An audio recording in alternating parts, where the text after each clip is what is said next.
يا الله أن هدانا الله أشهد أن لا إله إلا الله وحده لا شريك له وأشهد أن محمدا عبده ورسوله لا نبي بعده اللهم صل وسلم وبارك على سيدنا محمد وعلى آله وأصحابه أجمعين أما بعد فقال الله تعالى في القرآن الكريم أعوذ بالله من الشيطان الرجيم بسم الله الرحمن الرحيم يا أيها الذين آمنوا كتب عليكم الصيام كما كتب على الذين من قبلكم لعلكم تتقون Sadaqallahul azim. Ma'asyiral muslimin, jamaah Isya dan Tarawih Ramadan 1446 Hijriah. Marilah kita memanjatkan puji dan syukur kehadirat Ilahi Rabbi atas segala nikmat dan karunia-Nya, terutama nikmat iman dan Islam, juga nikmat kesehatan, sehingga kita dapat melaksanakan sholat Isya berjamaah dan juga sholat tarawih di masjid yang kita cintai malam yang keempat. Mudah-mudahan langkah kita, niat kita, dan ibadah kita diterima oleh Allah Subhanahu wa Ta'ala. Salawat dan salam semoga terlimpah pada junjungan kita Nabi besar Muhammad SAW, pada keluarganya dan sahabat-sahabatnya, dan juga kita semua umatnya yang insya Allah tetap istiqomah di dalam melaksanakan ajaran-ajaran. Hadirin jamaah sekalian, dalam satu hadis Rasulullah mengatakan, laisa syamu minal akli wa syurbi, inna masyamu minal lagwi warrofas. Bukanlah atau tidaklah puasa itu sekedar menahan makan dan minum, tapi sesungguhnya puasa tidak lain adalah menahan dari kesia-siaan dan keseronokan. Dalam arti bahwa puasa yang kita laksanakan bukan cuma dituntut oleh Allah untuk tidak makan, tidak minum, dan tidak bercampur suami istri pada siang hari, tapi puasa sesungguhnya adalah bagaimana kita mempuasakan seluruh kehidupan kita, seluruh anggota tubuh kita untuk menjadi orang-orang yang bertakwa. Karena itu ma'asyiral muslimin rahimakumullah, Imam Ghazali di dalam Ihya Ulumuddin mungkin kita sering mendengar ada 3 sifat orang yang berpuasa atau 3 karakter manusia yang berpuasa, kata Imam Ghazali. Yang pertama adalah puasanya orang awam, puasanya orang kebanyakan yang hanya didasari oleh kewajibannya, sehingga dia cuma tidak makan dan tidak minum serta melakukan hubungan suami istri. Sementara yang lain dia tidak pernah puasakan, mulutnya tidak dia puasakan, matanya tidak dia puasakan, anggota tubuh lainnya tidak dia puasakan, sehingga puasa yang dia laksanakan selama 1 bulan tidak punya nilai dan arti di sisi Allah Subhanahu wa Ta'ala. Yang kedua, ma'asyiral muslimin rahimakumullah, puasa orang-orang yang khusus.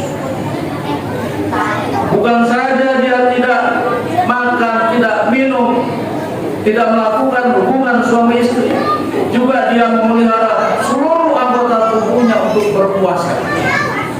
Dia melihara bagaimana mulutnya untuk tidak sembarangan ngomong. Dia memelihara bagaimana matanya tidak jelalatan kemana-mana.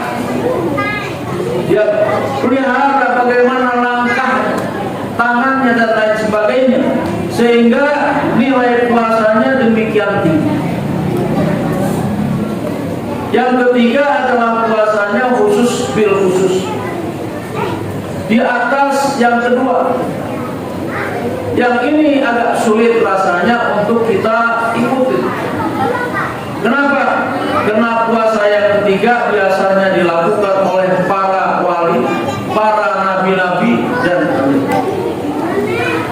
Jangankan menurut ahli tasawuf, jangankan orang ini ketika dia berpuasa ingat makan, ingat minum, ingat aja, itu dianggap sudah membatalkan puasa. Jangankan makan minum, ingat aja ya, kayak kita ini kalau sudah jam 3 atau jam 4 ngeburit nyari makanan di pasar untuk buka.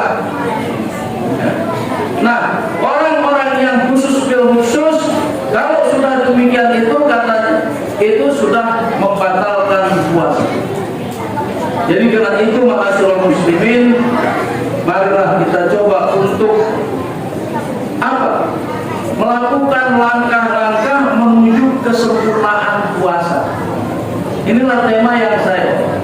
Jadi memelihara langkah-langkah kita menuju puasa yang sempurna, bukan sekedar puasa-puasaan. Ya. Apa langkah-langkahnya itu ma'asyiral muslimin rahimahumullah? Yang pertama adalah menundukkan pandangan dari hal-hal yang diharamkan Allah. Jadi kita puasa bukan sekedar lapar dan haus, tapi bagaimana kita memelihara pandangan kita untuk tidak melakukan maksiat. Bagaimana Rasulullah mengatakan, an-nazratu sahmun min sihab iblis ma'smumatun faman taraka min khaufillah asabahu jalla azza imanan yajidu halawatahu fi qalbihi. Rahu al-Hakim. Yang artinya pandangan adalah salah satu anak panah beracun di antara anak panah setan. Jadi pandangan kita, kata Rasulullah, adalah anak panah beracun yang yang diberikan oleh iblis kepada kita.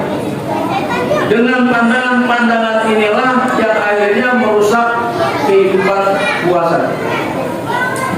Barang siapa meninggalkannya karena takut kepada Allah, maka ia telah diberi Allah keimanan yang mendapatkan kelezatannya di dalam hati. Jadi orang yang puasa dengan memelihara pandangannya dari hal-hal yang merusak puasanya, maka dia akan mendapatkan kelezatan di dalam keimanan. Yang kedua, ma'asyiral muslimin rahimahullah, adalah menjaga lisan dari perkataan yang diharamkan. Apa menjaga lisan? Dari hibah, dari bohong, dari dusta yang biasanya sering kita lakukan. Ya, baik laki-laki maupun perempuan, yang biasanya kalau hibah sering dituduhkan kepada perempuan, dan ternyata laki-laki juga sering gitu. Ngobrol-ngobrol paling 5 menit benernya. Ya, kata orang Betawi, paling 5 menit benernya. Kesononya udah menyimpang dari pembicaraan yang pokok. Hibahnya, ya, dustanya dan lain sebagainya. Nah, karena itu kata Rasulullah, asyamu junnatun fala yarqus wa la yajhal wa in imra'un qatalahu aw satamahu falyaqul inni shaim. Puasa adalah perisai. Apabila salah seorang di antara kamu sedang berpuasa, maka janganlah berkata kotor dan jangan bertindak bodoh. Bertindak bodoh itu seperti itu, ngomongin orang lain, menggunjing orang lain, mengatain orang lain, bahkan berbuat yang merusak kehidupannya dengan menipu dan lain sebagainya. Ya. Jika ada seorang yang menyerangnya atau mencacinya, maka hendaklah ia mengatakan, aku sedang berpuasa.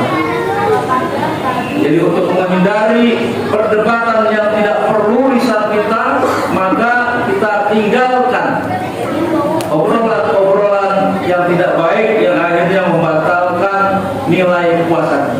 Puasanya mungkin nggak batal, ya.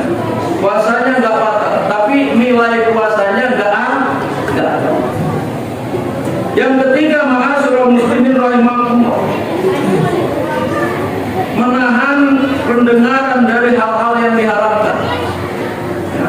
Bukan saja kita bicara, bukan saja kita berbuat, tapi kita mendengarkan orang berbicara tentang hal-hal yang tidak baik pun itu nggak boleh.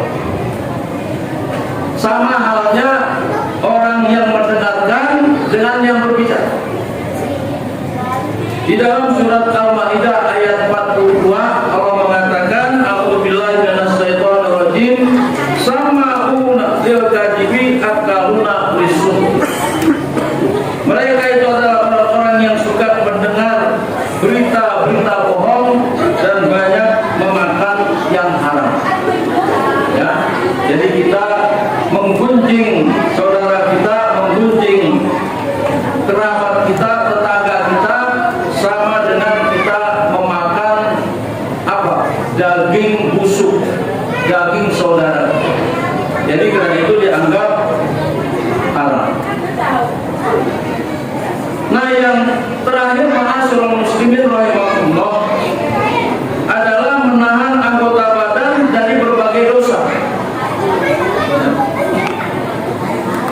Tidak ada artinya kita berpuasa dengan menahan makan yang halal, minum yang makan yang halal yang ada di rumah kita, sementara makanan-makanan atau air yang kita beli dari uang yang haram.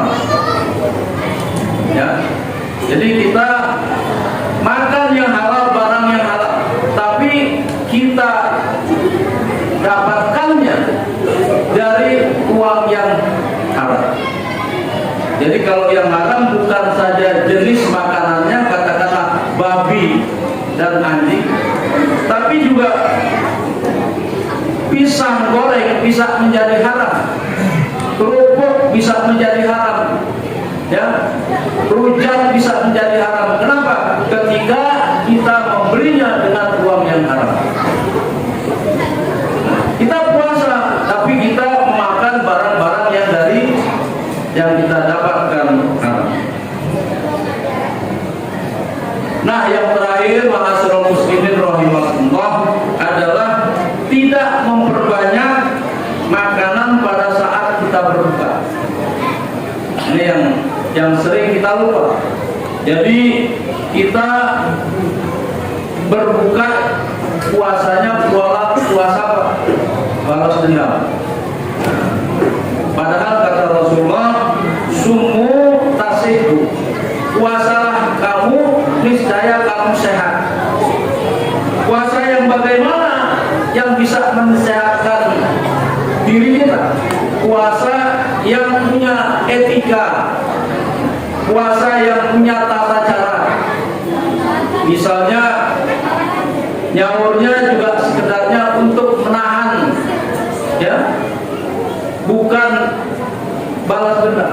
Demikian juga bukanya, ya. Jadi baik nyahurnya maupun bukanya dia lakukan dengan kesederhanaan. Kita kan sering malah kalau bulan puasa anggaran dapur nambah, ya Bu ya. Biasanya anggaran dapur katakanlah satu hari 50.000, kalau puasa bisa menjadi 100.000. Karena yang biasa nggak ada diada-adakan. Yang biasanya nggak ada kolak, ada kolak. Yang biasanya nggak ada timun suri, ada timun suri, dan lain sebagainya. Ya, jadi kita memperbanyak nafsu kita, mengikuti hawa nafsu kita di dalam puasa. Nah, inilah ma'asyiral muslimin rahimakumullah yang merendahkan nilai puasa kita di sisi Allah. Jadi karena itu, bagaimana kita melakukan langkah-langkah yang baik dalam rangka mewujudkan puasa yang berkualitas adalah mengikuti pola-pola yang tadi. Kita menjaga pembicaraan kita menjaga mata kita, menjaga kehidupan kita, dan bahkan kita menjaga makanan untuk berpuasa dan lain sebagainya. Inilah ma'asyiral muslimin rahimakumullah, karena dibatasi waktu juga, mohon maaf. Mudah-mudahan dengan sedikit ini menjadi nilai kualitas di dalam rangka kita puasa. Karena itu saya sampaikan pada awal-awal hal-hal ini supaya apa? Supaya yang tersisa puasa kita ini bisa kita masukkan konsep kehidupan puasa itu sesuai. Tapi kalau kita tidak diingatkan, mungkin puasa kita menjadi lupa, ya, seperti tahun-tahun yang lalu. Karena itu kita harus introspeksi apa yang sudah kita lakukan pada puasa yang lalu. Yang baiknya harus kita tingkatkan, yang tidak baiknya harus kita tinggalkan. Demikianlah bapak-bapak dan ibu-ibu sekalian, mudah-mudahan bermanfaat untuk kita semua. Marilah kita akhiri. Subhanakallahumma wa bihamdika, asyhadu an